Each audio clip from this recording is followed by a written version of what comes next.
कांग्रेस के लोग समझ चुके थे कि देश की जनता का मूड बदल चुका है। चुनाव जीतने के लिए कांग्रेस ने झूठ और फूट का सहारा लिया। हिमाचल प्रदेश चर्चा में इसलिए था कि सरकार के खजाने खाली हो चुके थे। हिमाचल के इतिहास में ऐसा पहली बार हुआ कि 3 तारीख तक जो कर्मचारी थे, सरकारी कर्मचारी, उनकी सैलरी उनको नहीं मिली। सामान्य विकास कार्यों पर किए जाने वाले खर्च में बड़ी कटौती हुई है। जैसे शहरी विकास पर खर्च 32% तक कम कर दिया गया, सामाजिक कल्याण पर 15%, कृषि पर 9% खर्च कम हो गया और जल आपूर्ति में 13% तक की कटौती कर दी। मित्रों, कांग्रेस शासित कर्नाटक की भी हालत खस्ता है। पेट्रोल और डीजल के दामों पर राजनीति करने वाली पार्टी का हाल यह है कि सत्ता प्राप्त करने के कुछ ही दिनों के बाद पेट्रोल की कीमतें 3 रुपए और डीजल की कीमतें 3.5 रुपए प्रति लीटर की दर से बढ़ा दी गई थी। ऐसा इसलिए किया गया ताकि चुनाव प्रचार के दौरान किए गए मुफ्त वादों को पूरा किया जा सके, जिससे आवश्यक वस्तुओं की कीमतों में बेतहाशा बढ़ोतरी हो गई। जनता पर महंगाई की डबल मार पड़ी।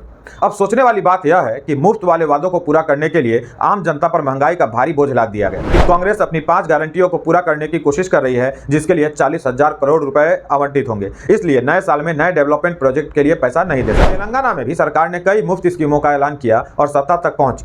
अब उन योजनाओं को पूरा करने के लिए राज्य कर्ज में डूबा जा रहा है। महंगाई बढ़ती जा रही है। सरकार ने पेट्रोल डीजल पर वैट बढ़ा दिया है। पेट्रोल पर 61 पैसे और डीजल पर 92 पैसे प्रति लीटर की दर से वैट बढ़ाया गया है। अर्थात यहां भी मुफ्त का लाभ आपको आपकी जेब काट करके ही मिलेगा।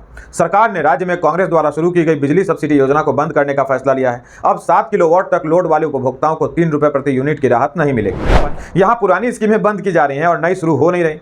तो अब जनता के बीच वो क्या कहेंगे? क्या वो कहेंगे कि हम नए वादे निभाने के लिए पुरानी स्कीम्स बंद नहीं करेंगे? और फिर क्या वो यह वादा पूरा कर पाएंगे? क्या वो लोगों से यह वादा कर पाएंगे कि सरकार में आने के बाद वे पेट्रोल और डीजल की कीमतों में इजाफा नहीं करेंगे? क्या वो ये कह पाएंगे कि पानी का बिल नहीं बढ़ाया जाएगा? क्या वो सरकारी कर्मचारियों को विश्वास दिला सकते हैं कि सरकार में आने के बाद उनको समय पर वेतन मिलेगा? उनके वेतन का पैसा मुफ्त की रेवड़ी बांटने में खर्च नहीं किया जाएगा? क्या कांग्रेस इस बात की गारंटी देगी कि वो SC ST के लिए रिजर्व धन को अपनी मुफ्त की गारंटी पर नहीं लुटाएगी? क्या वो ये वादा कर सकते हैं कि वे हाशिए पर गए हुए हिंदू समुदायों से पैसा लेकर मुसलमानों को नहीं देंगे, जैसा कि हमने कर्नाटक और तेलंगाना में ऑलरेडी देखा हुआ है? नमस्कार, मैं हूं राजन झा और आप देख रहे हैं सैफरन इनसाइट। मित्रों, जम्मू कश्मीर और हरियाणा राज्यों के लिए विधानसभा चुनाव की तारीखें तय हो चुकी हैं। इन राज्यों के अलावा आने वाले समय में कई और राज्यों में चुनाव होंगे। चुनाव के समय में राजनीतिक दल जनता का मत हासिल करने के लिए अलग अलग वादे करते हैं। सोशल वेलफेयर स्कीम के वादे, उनको अधिक से अधिक सुविधा पहुंचाए जाने के वादे, डेवलपमेंट के वादे, रोजगार के वादे इत्यादि इत्यादि। परंतु देश की सबसे पुरानी पार्टी कांग्रेस अलग तरीके की राजनीति करती है। पहले केंद्र और फिर एक एक राज्य गंवाती जा रही कांग्रेस बौखला सी गई है। युवा नेता से सीनियर लीडर तक का सफर तय कर रहे राहुल गांधी के भाषणों में वह बौखलाहट साफ साफ दिखाई पड़ती है, एक झुंझुलाहट साफ दिखाई पड़ती है। राहुल देश के सबसे युवा प्रधानमंत्री बनते बनते रह गए थे। उसके बाद जनता ने कांग्रेस को सत्ता में आने ही नहीं दिया। राहुल, जो कि राजकुमार की तरह पले बढ़े, देश की सत्ता पर काबिज होने के सपने देखते हुए बड़े हुए, राहुल गांधी का यह सपना आज तक अधूरा ही रहा। पार्टी के लोगों ने उन्हें अध्यक्ष बना दिया। बतौर अध्यक्ष वे एक के बाद एक राज्य हारते गए। लोकसभा चुनाव 2019 में करारी हार का सामना करना पड़ा और उन्हें अध्यक्ष पद की कुर्सी छोड़नी पड़ी। उन्होंने त्यागपत्र दे दिया। कांग्रेस के लोग समझ चुके थे कि देश की जनता का मूड बदल चुका है। चुनाव जीतने के लिए कांग्रेस ने झूठ और फूट का सहारा लिया। उन्होंने वोट प्राप्त करने के लिए सफेद झूठ बोलना शुरू किया। कांग्रेस के छुटभइये नेताओं से लेकर राहुल गांधी तक ने मंचों से खूब झूठ बोला। दिल्ली के CM अरविंद केजरीवाल से सीखकर मुफ्त की राजनीति शुरू की। मित्रों, कांग्रेस ने मुफ्त की राजनीति के रूप में गरीब जनता का मजाक भी उड़ाया। 2024 के चुनाव में कांग्रेस के सबसे बड़े चेहरे राहुल गांधी ने मुफ्त और खटाखट के अतिरिक्त लोगों को जातियों में बांटने की भी कोशिश की। इसमें यूपी के राजकुमार अखिलेश और बिहार के राजकुमार तेजस्वी ने भी उनका खूब साथ दिया। विकास के नाम पर भाजपा के हाथों बार बार पराजित ये राजकुमार अब जातिगत जनगणना और आरक्षण पर खेलने लगे। मुफ्त रेवड़ी बांटने का ऐलान करने लगे। लोकसभा चुनाव में कुछ एक लोगों को छोड़ दें तो बड़ी संख्या में लोगों ने उनकी इस राजनीति को ठुकरा दिया और सत्ता एक बार फिर से NDA को सौंप दी। परंतु मुफ्त की राजनीति हिमाचल, कर्नाटक और तेलंगाना जैसे राज्यों में काम कर गई। वहां कांग्रेस की सरकार बन गई। परंतु बात यहां समाप्त नहीं हुई। मित्रों, खेला तो अब शुरू हुआ था। पिछले दिनों हिमाचल प्रदेश चर्चा में इसलिए था कि सरकार के खजाने खाली हो चुके थे। हिमाचल के इतिहास में ऐसा पहली बार हुआ कि 3 तारीख तक जो कर्मचारी थे, सरकारी कर्मचारी, उनकी सैलरी उनको नहीं मिली। पेंशन प्राप्त करने वालों को पेंशन नहीं मिला। सरकार अपने खर्च वहन करने के लिए लोन पर लोन लिए जा रही है, जिसका बोझ राज्य की जनता पर ही पड़ेगा। मित्रों, भाजपा की सरकार में राज्य को ऐसे किसी भी तरह के वित्तीय संकट का सामना नहीं करना पड़ा, जबकि बीजेपी करदाताओं को मुफ्त बिजली का लाभ दे रही थी। महिलाओं के लिए राज्य सरकार की बसों में निःशुल्क यात्रा की सुविधा थी और इससे राज्य के खजाने पर बोझ नहीं पड़ रहा था।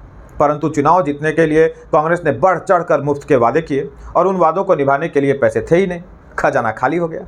तो अब कांग्रेस की सरकार इन योजनाओं को रद्द करने की योजना बना रही है। सीएम सुखविंदर सिंह सुक्खू स्वयं यह बात कह चुके हैं, यानी अपनी वाली स्कीमें लागू नहीं कर पा रहे और पहले से चले आ रही स्कीमें बंद कर रहे हैं। इसके अतिरिक्त हिमाचल प्रदेश सरकार ने होटलों और व्यावसायिक प्रतिष्ठानों को दी जाने वाली बिजली सब्सिडी बंद कर दी है। गांव में 50,000 सालाना से अधिक आय वाले लोगों को पानी का बिल 100 रुपये प्रति माह भरना होगा। इसके अतिरिक्त सामान्य विकास कार्यों पर किए जाने वाले खर्च में बड़ी कटौती हुई है। जैसे शहरी विकास पर खर्च 32% तक कम कर दिया गया, सामाजिक कल्याण पर 15%, कृषि पर 9% खर्च कम हो गया और जल आपूर्ति में 13% तक की कटौती कर दी गई। मित्रों, कांग्रेस शासित कर्नाटक की भी हालत खस्ता है। पेट्रोल और डीजल के दामों पर राजनीति करने वाली पार्टी का हाल यह है कि सत्ता प्राप्त करने के कुछ ही दिनों के बाद पेट्रोल की कीमतें 3 रुपये और डीजल की कीमतें 3.5 रुपये प्रति लीटर की दर से बढ़ा दी गई थी। ऐसा इसलिए किया गया ताकि चुनाव प्रचार के दौरान किए गए मुफ्त वादों को पूरा किया जा सके, जिससे आवश्यक वस्तुओं की कीमतों में बेतहाशा बढ़ोतरी हो गई। जनता पर महंगाई की डबल मार पड़ी। अब सोचने वाली बात यह है कि मुफ्त वाले वादों को पूरा करने के लिए आम जनता पर महंगाई का भारी बोझ लाद दिया गया, अर्थात जनता को फायदा होने के स्थान पर नुकसान ही होने लगा। कर्नाटक सरकार ने चुनाव में 5 गारंटी की घोषणा की थी। घोषणा तो कर दी, लेकिन फंड कहां से आए? तो सरकार ने SC/ST के लिए निर्धारित फंड में से 14,000 करोड़ रुपए निकालकर अन्य स्कीमों पर खर्च करने का फैसला लिया है। जुलाई 2023 में राज्य के deputy CM DK Shivakumar ने कहा था कि कांग्रेस अपनी 5 गारंटियों को पूरा करने की कोशिश कर रही है, जिसके लिए 40,000 करोड़ रुपए आवंटित होंगे। इसलिए नए साल में नए डेवलपमेंट प्रोजेक्ट के लिए पैसा नहीं दे सकते, अर्थात तृप्तिकरण पर खर्च होंगे, डेवलपमेंट पर नहीं। डेवलपमेंट स्कीम्स पर खर्च करेंगे नहीं, रेवेन्यू जनरेट करने पर ध्यान देंगे नहीं, तो खर्च के लिए पैसा कहां से लाएंगे? कर्ज लेकर। और कर्ज कहां से चुकेगा?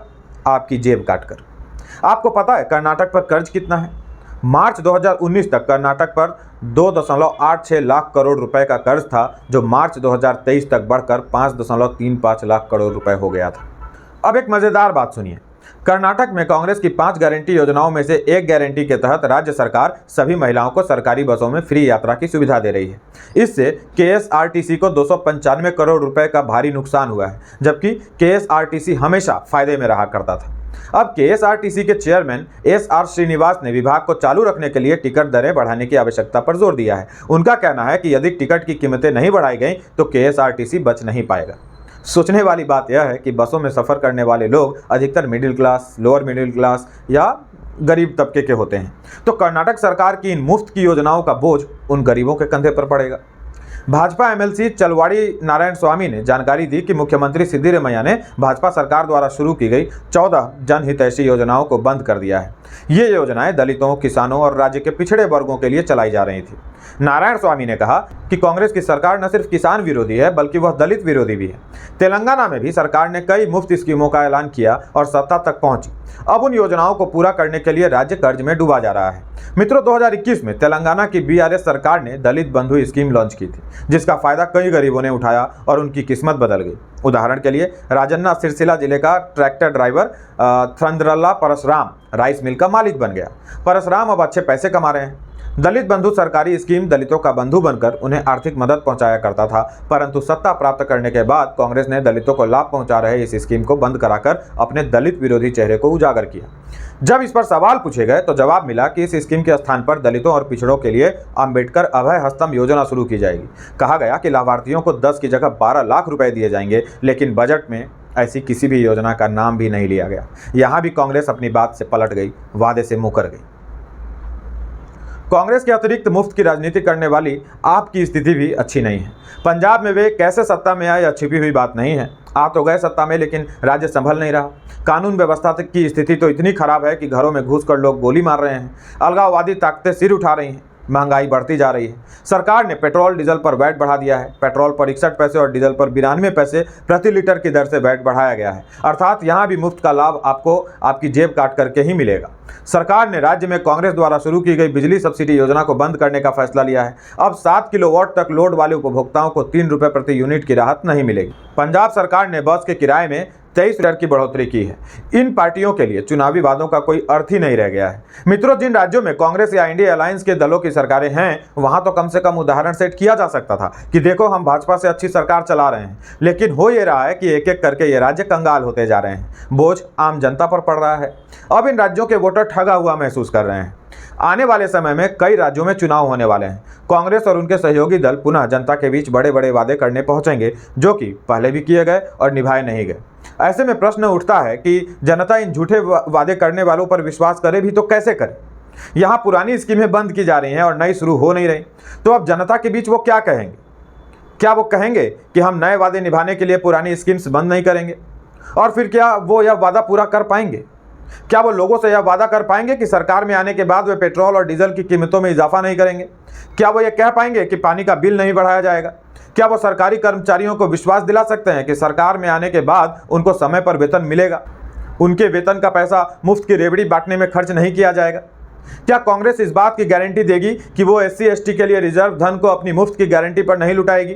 क्या वो ये वादा कर सकते हैं कि वे हाशिए पर गए हुए हिंदू समुदायों से पैसा लेकर मुसलमानों को नहीं देंगे, जैसा कि हमने कर्नाटक और तेलंगाना में ऑलरेडी देखा हुआ है?